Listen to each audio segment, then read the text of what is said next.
Hello friends, நான் என்னோட வேலையை முன்னாடி ஒர்க் பண்ண வேலையை ஏன் விட்டேன்னு சொல்கிறேன். நிறைய ரீசன்ஸ் இருக்குது. ஒன் ஆஃப் த ரீசன் இப்போ உங்க கூட நான் ஷேர் பண்ணிக்கிறேன்.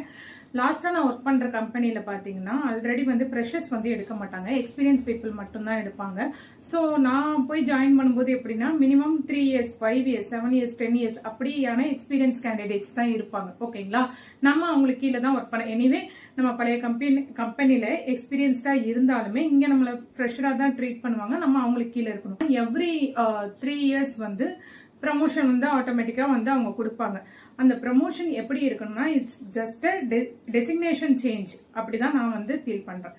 ஏன்னா அது டெசிக்னேஷன் மட்டும்தான் சேஞ்ச் ஆகுமே ஒழிய நமக்கு ரோல் சேம் ரோல் தான் நம்ம பண்ணுவோம்.